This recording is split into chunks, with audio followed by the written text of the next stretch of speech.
Tonight, one of the youths accused in the Carry the Kettle homicides pleads guilty to manslaughter.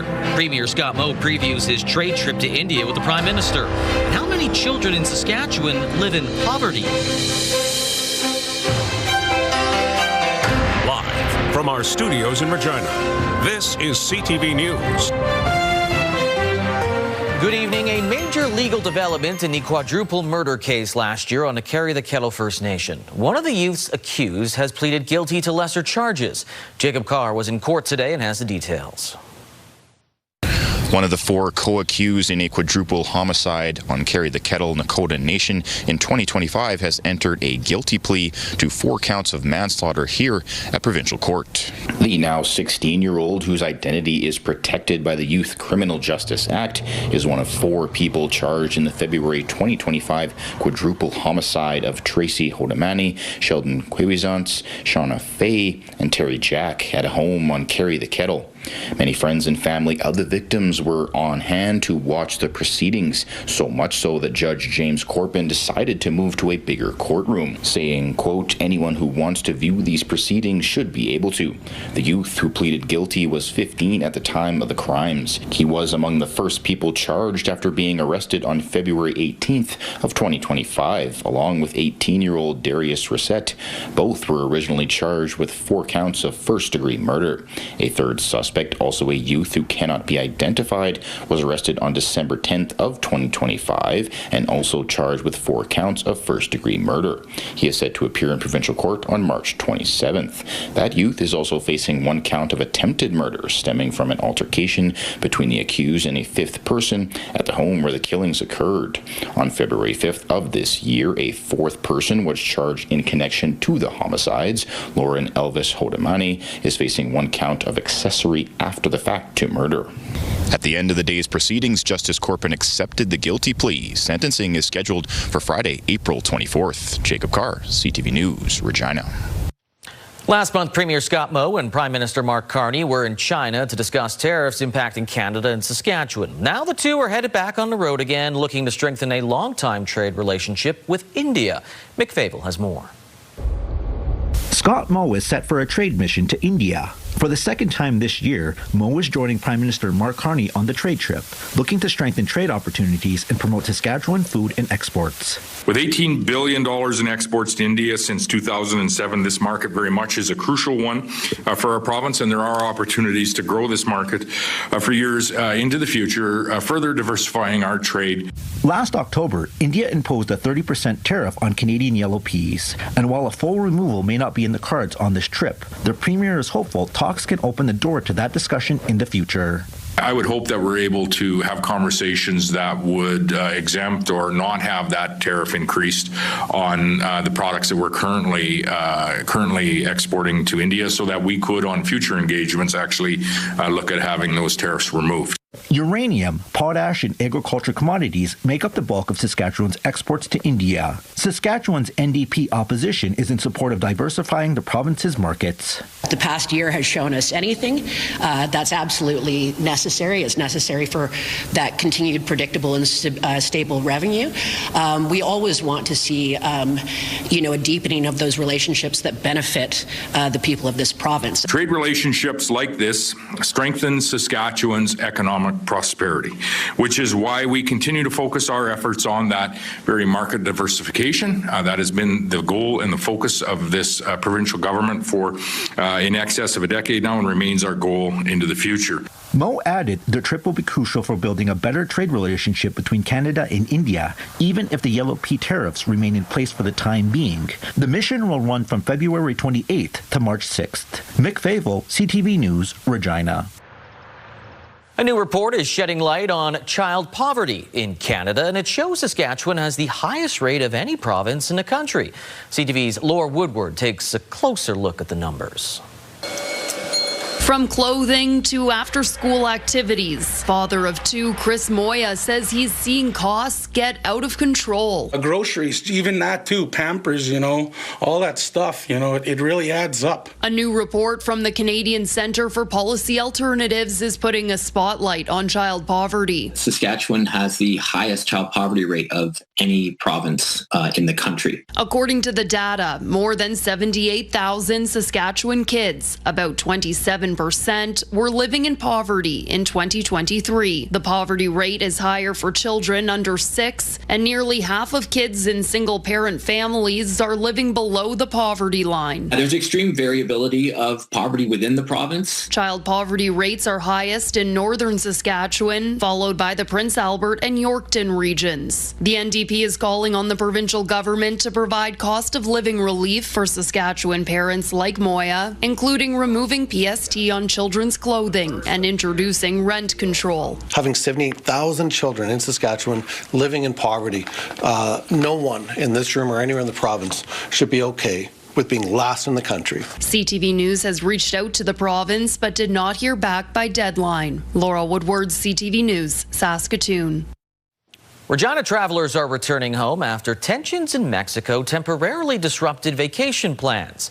Flights to and from Puerto Vallarta were canceled Monday due to civil unrest, but service has resumed at Regina's International Airport, and at 11:30 p.m. last night, a flight arrived bringing passengers home. Those returning say they felt safe during their trip and remained comfortable despite the tensions.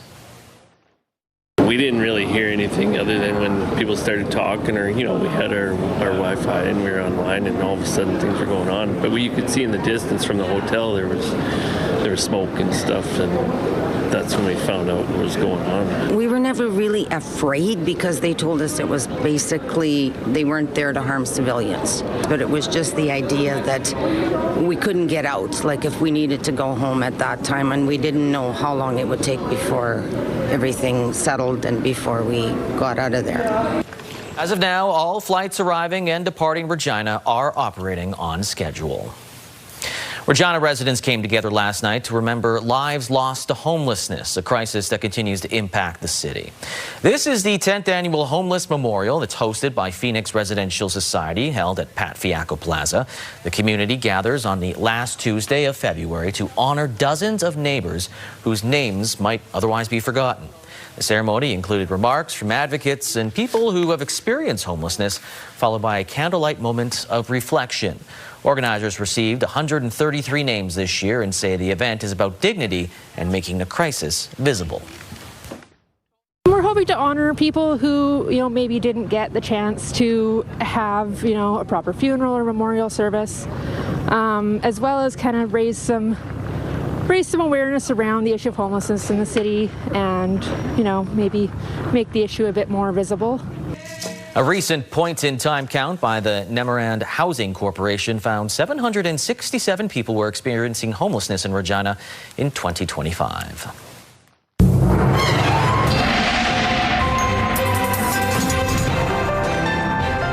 All right, Sierra joins us for our first look at weather and displaying the patch jersey as they are on the ice tonight versus the Prince George Cougars. Yeah, that's right. And this is their first game for the week, as they're expecting another one later, but we'll get into that. In terms of the weather, today has been a bit warmer than it has been in the last couple days, which is expected to kind of continue on for the weekend. But if we take a look at what it was like last year, if we take a look at that almanac, compared to last year, we're right around that same temperature, today being just below that +1, last year being +1.1. Our lowest for today was 17.7. Lowest last year was -7. In terms of that weather throughout today, we just saw those clouds kind of rolling in, not much active weather. As for your current temperatures, right now we're seeing it again in majority of the province, seeing that low plus range, kind of the northern side seeing that -10, a bit chillier, but I'll have more for you later in the show. All right, thank you, Sierra. The implementation of Regina's transit fare increase has been pushed another 2 weeks after being tabled by council today. I am asking for some additional time to seek additional options to address the concerns that have been raised with this bylaw. In December, during budget deliberations, councillors passed a motion to increase bus fares 10%, a decision which has faced some public opposition. At today's meeting, council was scheduled to pass the finalized bylaw, but the vote was tabled to its next meeting.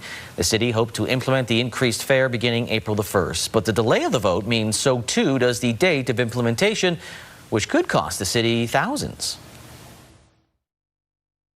Will just be delayed corresponding amount, and then there's approximately $36,000 in lost revenues for every 2 weeks that we delay beyond April 1st. Council is expected to discuss the transit fare increase on March the 11th now. Next time you're parking in downtown Regina, leave your change at home. Starting this Sunday, the city is ending coin-based payment at all parking meters, using its pay-by-phone app as the only option. Bags with instructions on a new process will be put over the current meters to prevent coin payment, but you still need to pay to park at the meters, and all usual parking rules remain in effect. The change was approved during budget discussions in the name of efficiency. With yesterday marking 4 years since Russia launched its full-scale invasion of Ukraine, volunteers from around the world continue to play a critical role in helping Ukrainians protect and rebuild their homeland. Carla Shinkaruk introduces us to one man from Saskatoon who has taken that commitment the distance.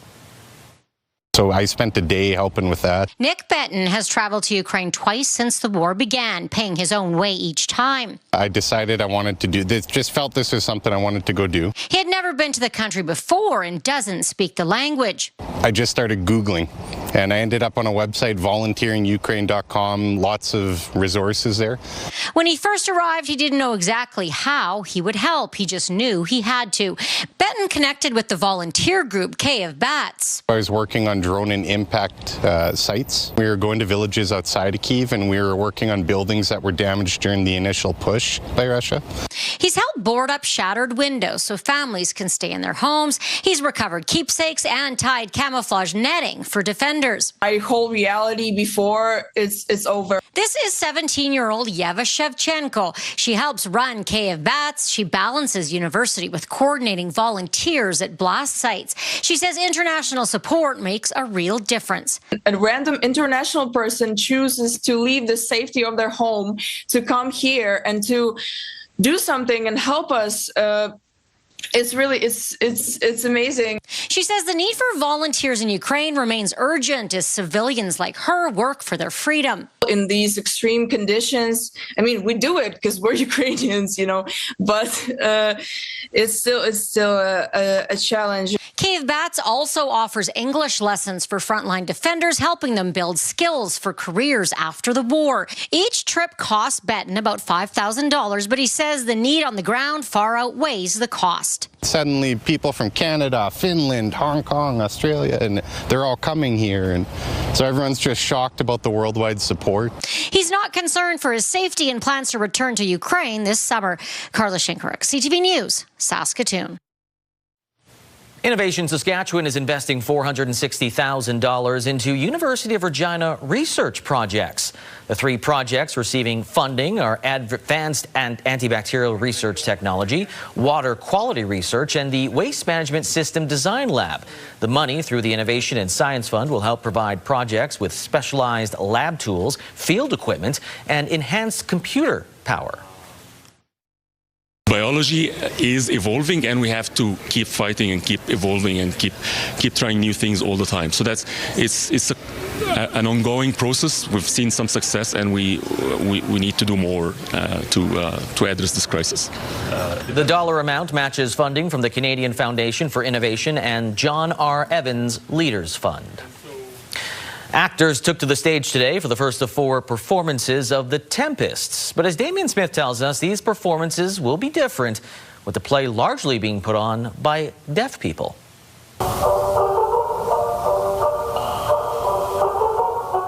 13 actors taking to the stage to perform The Tempest, a play written by William Shakespeare with a twist.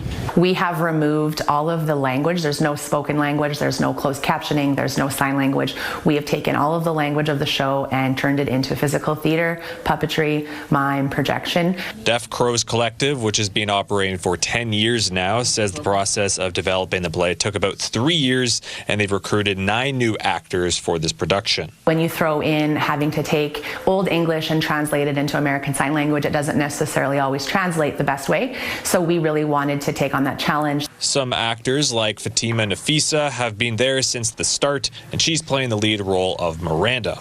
In our version of the show, Miranda is more mature and confident. She fights for what she wants. She's not allowing herself to be a victim. Others are pulling double duty, both acting and directing.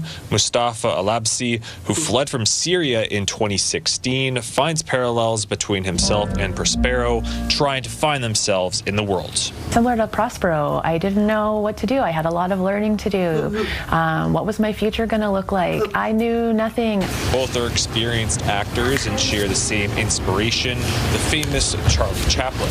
There was no sound. There was nothing in those shows. It was just physical theater and mime, and that, I just loved that so much. He was just on like a really simple stage, but then when I see that, like, you could actually perform in front of a whole audience of people looking at you, I was really nervous and kind of scared about that. The Tempest runs at the Regina Performing Arts Center until Saturday. Deaf Crows Collective is also hoping to tour it across the country within the next year. Damian Smith, CTV News, Regina. The Jim Pattison Children's Hospital in Saskatoon has designated a Regina girl as their next champion child. Hi, my name's Ivy, and I have myositis. At age 4, after experiencing severe swelling and intense pain to the point she could no longer move, Ivy was transferred to the Children's Hospital, undergoing a range of treatments and tests. During her month-long stay at the Children's Hospital, she was diagnosed with a rare autoimmune disease causing inflammation of her skin, muscles, and blood vessels. A little under 2 years later, Ivy's condition has improved, and she's regained the ability to walk. Back to enjoying life as a 5-year-old, Ivy will be the champion child for the hospital this year, representing her besties, aka the medical team she continues to check in with for monthly follow-up appointments. And a prominent Regina neurosurgeon, philanthropist, and a former CTV Regina Citizen of the Year has passed away. Dr. Chris Ekong passed away peacefully February 18th at the age of 79. Beyond his clinical work, Ekong was a philanthropist. His endowment with the Hospitals of Regina Foundation enabling surgeons to acquire and refine their expertise in spine surgery, among other charitable initiatives throughout his life and career. He was named CTV Regina Citizen of the Year back on 2024. Memorial service is planned for the spring. Still ahead, U.S. trade official Jameson Greer says tariffs will be a part of any trade deal with Canada. And the latest on the OpenAI controversy.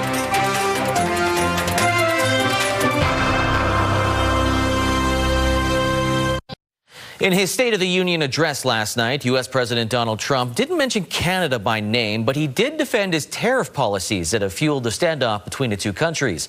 This comes as the top U.S. trade official says renewed in-person talks could be on the horizon. Mike Lacouture has the details. The State of the Union address? Prime Minister Mark Carney says he didn't watch the State of the Union address, but there are impacts for Canada.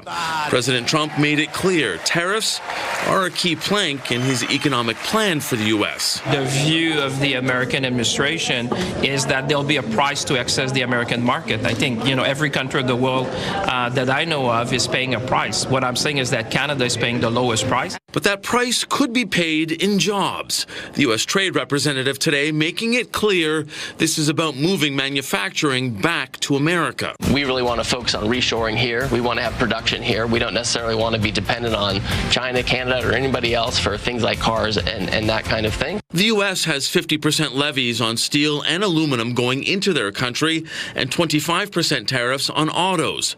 It's why the Canadian government is trying to diversify trade away from our American neighbors. GM and Stellantis have been cutting jobs here in Canada.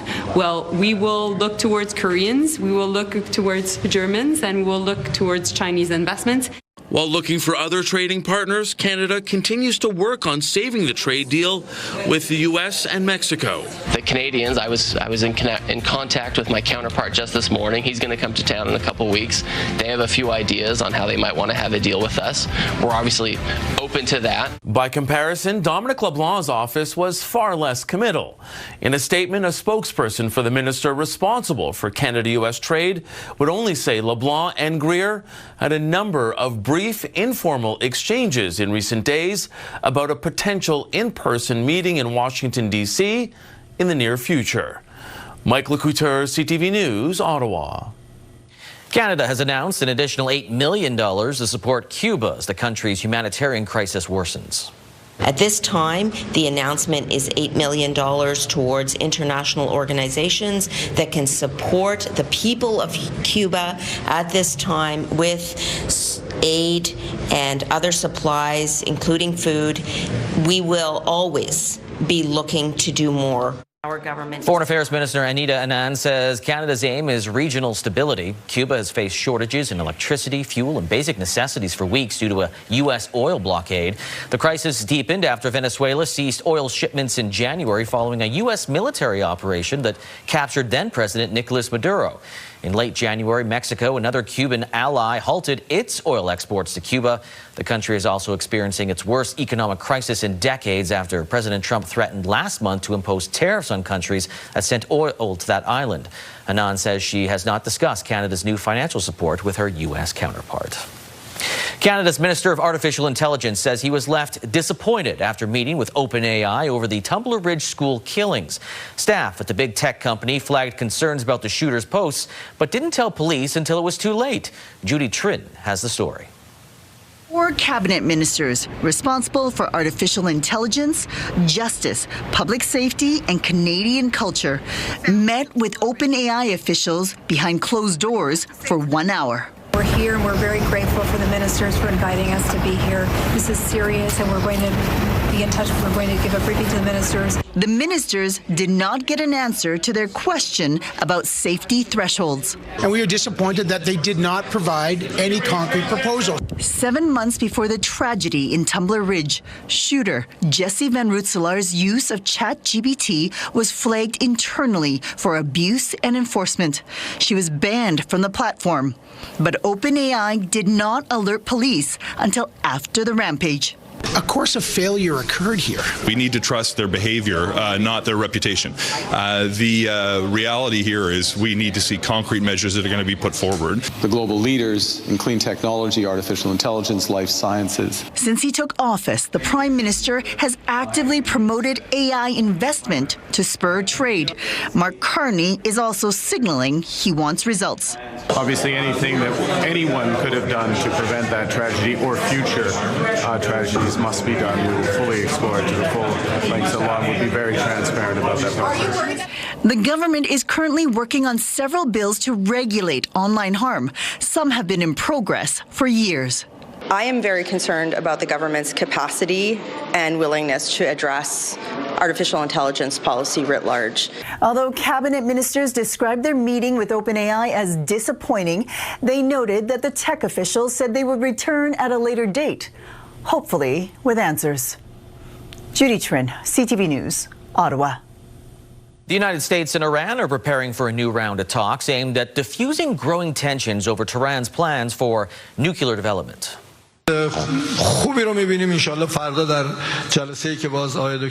Iranian president said today his country sees a favorable outlook for negotiations scheduled for tomorrow in Geneva.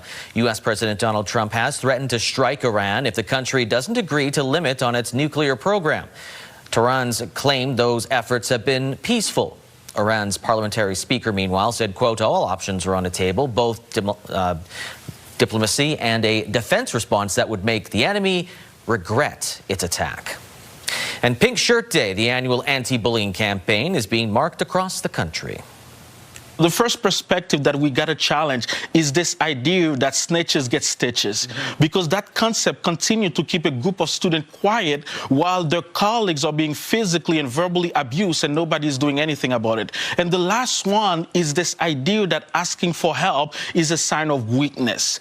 And every time I share this, I get really emotional about it, because when I go to the school, there is a lot of pain between these walls of the schools, the level of suffering that these kids are going through. Our generation of youth have never been more isolated and more lonely than before. So there is a need to continue to empower them and encourage them to ask for help. It was first organized by a group of students in Nova Scotia in 2007 as a show of support for a boy who was bullied for wearing pink. The Pink Shirt Day organization has raised more than $3 million for youth anti-bullying initiatives since 2008. Coming up ahead of the 50th anniversary of Telemiracle, we take a look back at the Truly Saskatchewan fundraising event.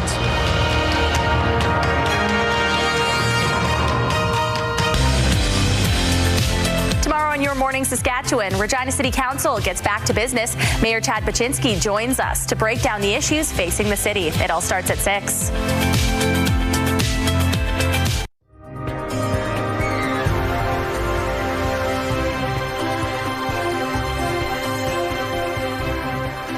Welcome back.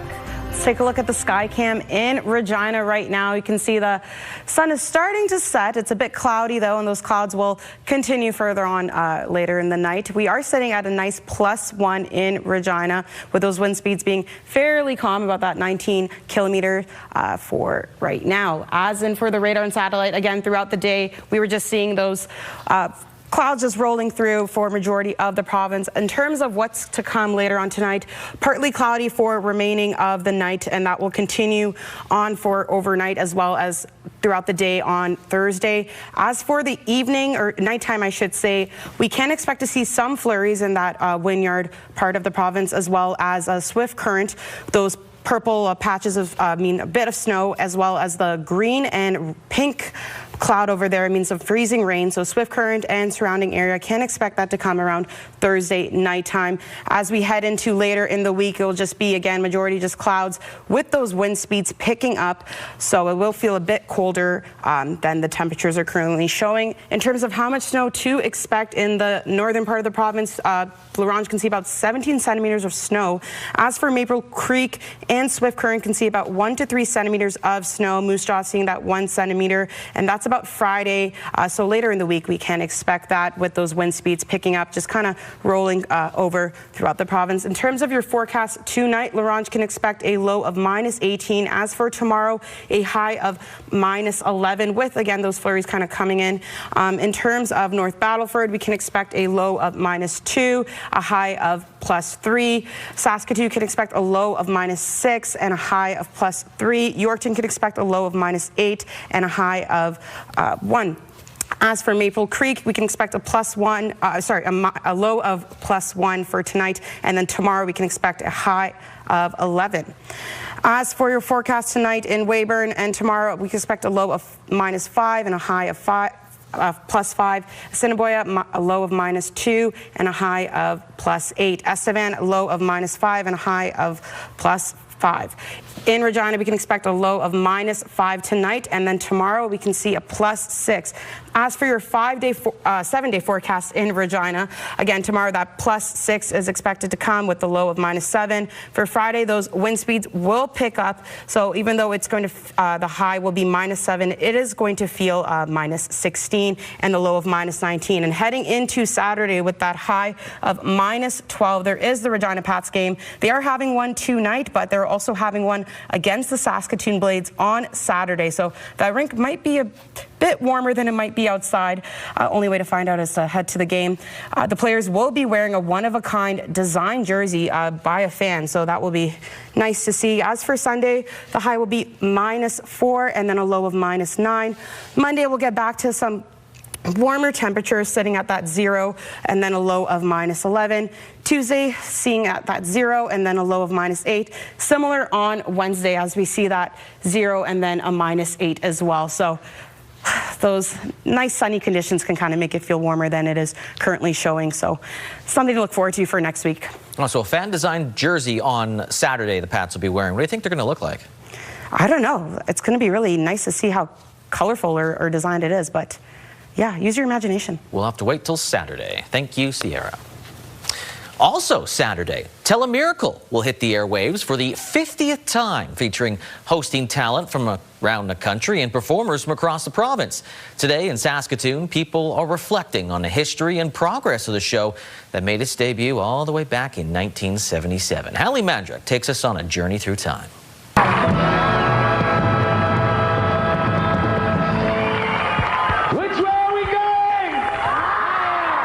This was Telemiracle 3 in 1979, a time Ron Barry remembers fondly. That's the year he took on the role of Telemiracle chair. At the time, he never imagined he would witness the telethon continue for 5 decades. Nobody imagined when we started that it would ever last this long, but it's just, people bought in province-wide, and they bought in till now. So it's magic and it's great. 47 years later, Barry watched as a flag was raised at Saskatoon City Hall in honor of Telemiracle 50, set for this weekend. It's very special that we still have some of our legacy founders with us to come and celebrate. It means a lot to us and to them. Blackwell says this golden anniversary has many people reflecting on what's kept Telemiracle going for so long. Everyone is taking a piece of the pie and the shared collective responsibility, and I believe that that's ultimately what's led us to being here to celebrate 50 years is because Saskatchewan has built and embraced and loved this thing for 49 years.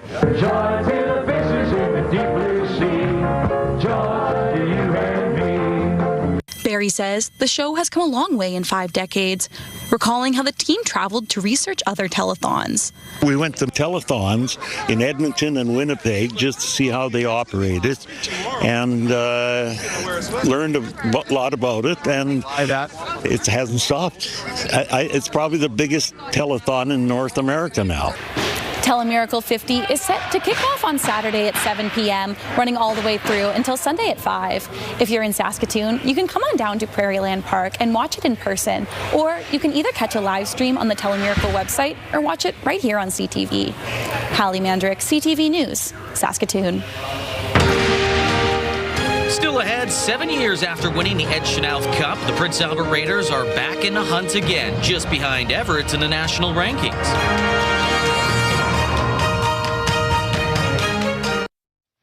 Well, the Regina Pats continue their quest for the playoffs tonight. They're going to host the Prince George Cougars at the Brandt Center. Behind the bench, though, head coach Brad Hariff recently moved into the top 10 for franchise wins by a coach. Yeah, I don't know. It's obviously an honor just to be a part of a top 10 of any kind of junior franchising, especially Regina Pats. There's lots of great names on there. But for me, it's just more or less about perspective. The last couple of years have been tough going through a rebuild. So, just looking to put another 50 on the board. Now, he recently picked up his 70th head coaching win to move him up into 8th, actually, surpassing Doug Sauter, who coached back in 1986 to 88. Now, number 1 on that list, Murray Armstrong, 206 regular season wins from 1947 to 1956. Penalty coming to Calgary on the delayed call. Warriors get the goalie out. Here's a shot. They score! Now, last night, the Moose Jaw Warriors chasing the Pats for a playoff spot. They lost 5-4 in Calgary. Ethan Semenuk opened the scoring for Moose Jaw, and that kick started a comeback, being down 3-0. They haven't ended up scoring late in the third to secure the win. The Warriors continue their Alberta road trip tonight in Lethbridge. Circle. Now switches places. The knee comes in. There's a wrister, dribbles through, and the V score. And the Swift Current Broncos continue their struggles. It was close, though. They fell 3-1 to the Penticton Vs last night. Broncos currently last place in the WHL with 32 points. They'll look to rebound Friday night in Lethbridge. The Hurricanes, they currently sit just 3 points ahead of Swift Current. Now, Saskatchewan's best chance to win a WHL title this year appears to be the Prince Albert Raiders. The 2019 champs are ranked 2nd in the WHL, and they're actually ranked 2nd in the nation as well.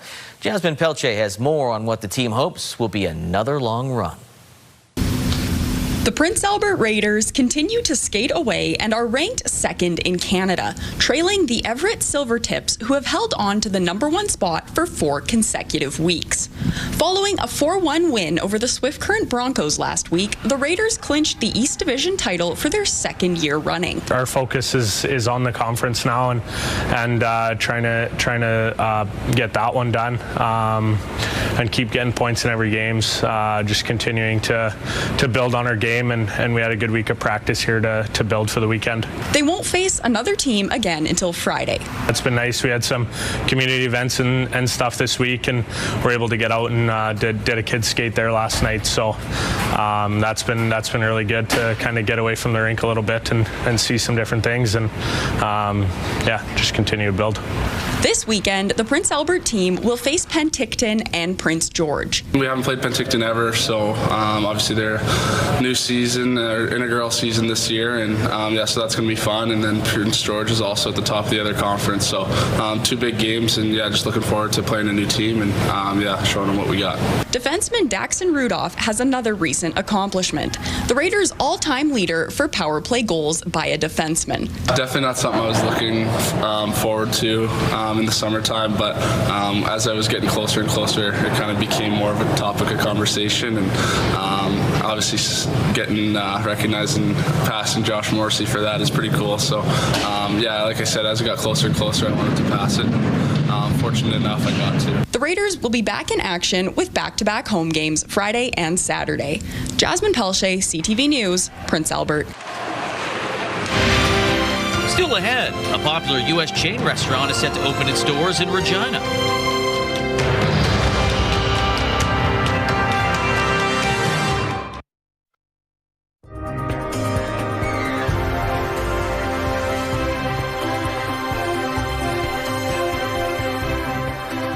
Welcome back to the show. Let's take a look at what your forecast is going to be tomorrow for the rural communities. If we look at Meadow Lake as well as Lloydminster, Spiritwood, we can expect to see some of those flurries coming in with a high of +3. In terms of Melfort, +1. Hudson Bay, a high of -3, with again those flurries expected to come throughout the day. In terms of Watrous, we'll see a +3, Kindersley +7, Outlook +5, and Wynyard a +1.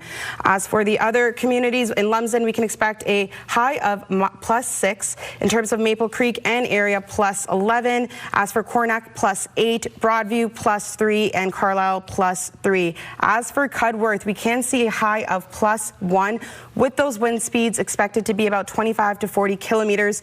We can expect to see that freezing rain to come in, so it may feel a bit cooler than that +1, so just be mindful of that.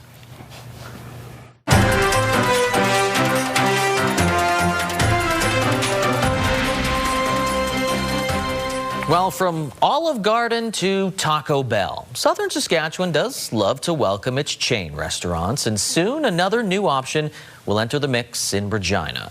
Saskatchewan's first IHOP location also includes a new Applebee's, although that's been here before. Opens in East Regina on March the 17th. Now, the building used was a Chili's, and after that it was a rotisserie buffet restaurant.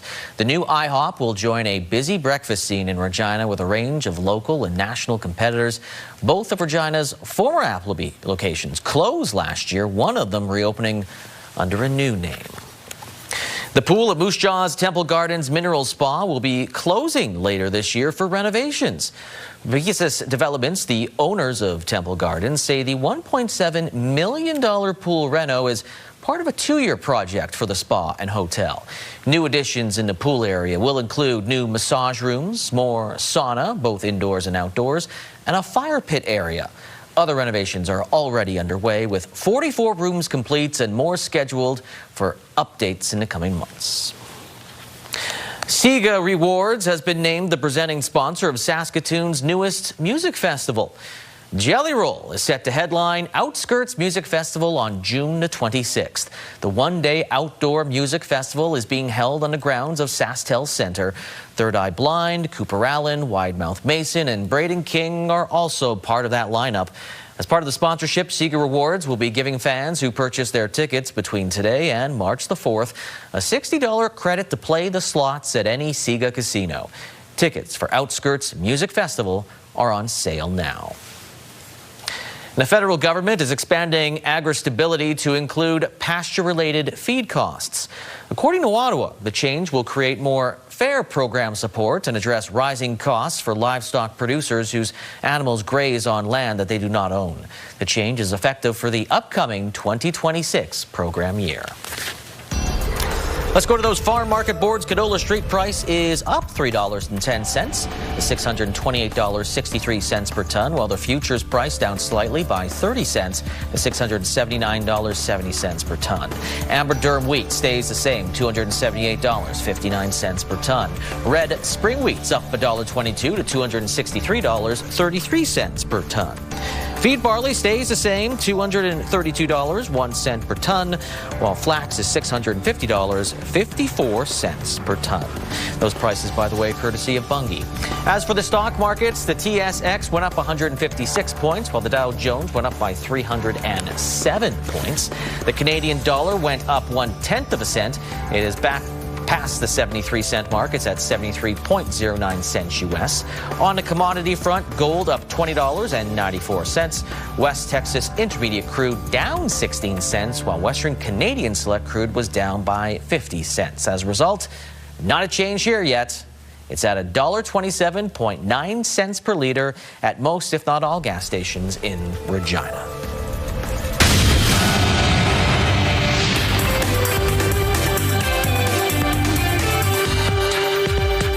NVIDIA cleared the high bar with fourth quarter results that beat estimates, as well as a strong outlook for the first quarter. The company's fiscal fourth quarter surged 73% from the previous year and reported profits that nearly doubled to roughly $43 billion. CEO Jensen Huang implied these results feed into his thesis that the AI boom is still in its early stages of a build-out. NVIDIA's stock price rose nearly 4% in extended trading after the results came out.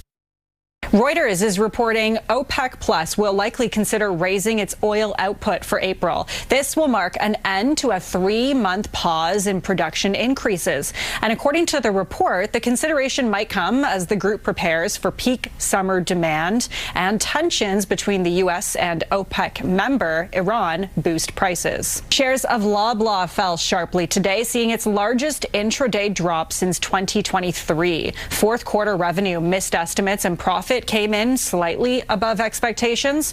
The results come as high inflation and rising cost of living have led consumers to tighten budgets and save money. Those are your business headlines. I'm Lindsay Biscaya.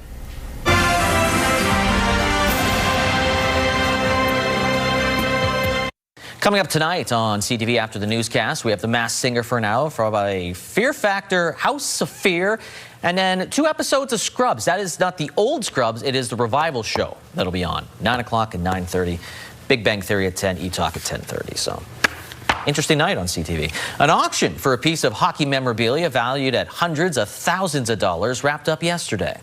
One of the jerseys Wayne Gretzky wore during the final NHL game was up for grabs. Gretzky played his last game as a member of the New York Rangers against the Pittsburgh Penguins on April 18, 1999. He wore a different jersey in each period of the game. The jersey's owner says the one being auctioned was worn during the pregame ceremony and the first period. The winning bid was for more than $500,000.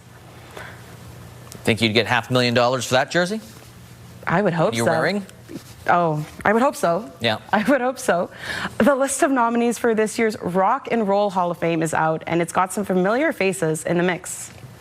And it's kind of all over the board. Names like Shakira, Her Hips Don't Lie, Oasis, Mariah Carey, and Iron Maiden are part of the list for this year. Now, several nominees this time around have already made the short list before and are hoping to be this time inducted in the coveted Rock and Roll Hall of Fame. Next, there will be a vote by artists and industry professionals with the 2026 inductees, the ones that get in, revealed in April.